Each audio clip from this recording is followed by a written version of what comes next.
তোমাকে নিয়ে যাব। ওই বুরাককে নিয়ে আসলেন, আমার নবীর সামনে আনলেন। এই বাহনকে বলা হয় কলুলাহুল বুরাক। সুবহানাল্লাহ বলেন না।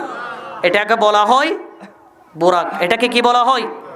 এই বুরাক নবীর সামনে আসলেন, আমার নবী দাঁড়ালেন। কি করলেন? দাঁড়ালেন।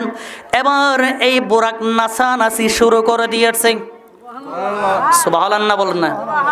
কারণ এবার জিবরাইল বলে, বুরাক তুমি এইভাবে নাচানাচি করতেছো, তোমার কাছে যিনি আছেন তিনি হলেন শ্রেষ্ঠ নবী, রহমাতুল লিল আলামিন নবী। জোরে বলুন। এই নবীর সামনে তুমি লাফালাফি শুরু করেছো, তুমি বেয়াদবি করতেছো। বুরাক বলে, না না না, আমি লাফালাফি শুরু করলাম যেই নবীকে আমি নিয়ে যাইতে পারবো, যেই নবীর গোলাম হতে পারবো, খাদেম হতে পারবো, সেই নবীর জন্য আমি খুশি হয়ে নাচানাচি করতেছি।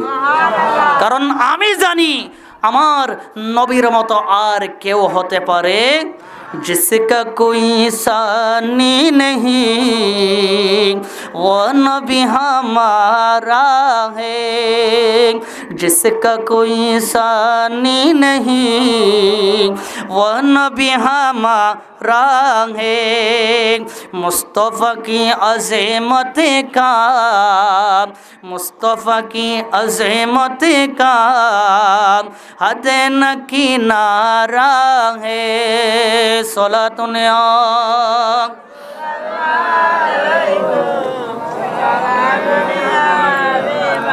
এবার আসেন মূল আলোচনার দিকে যাই। আমার নবী এই বুরাকের মধ্যে উঠলেন। সুবহানাল্লাহ বলেন না। এই বুরাকের মধ্যে জিবরাইল ছিলেন, মিকাইল ছিলেন, ইসরাফিল ছিলেন আমার নবীকে স্বাগতম জানানোর জন্য। শুধু তাই নয়, আমার নবীকে স্বাগতম জানানোর জন্য সেই বুরাকের পিছনে 70,000 আল্লাহর নূরানি ফেরেশতা উঠছিলেন।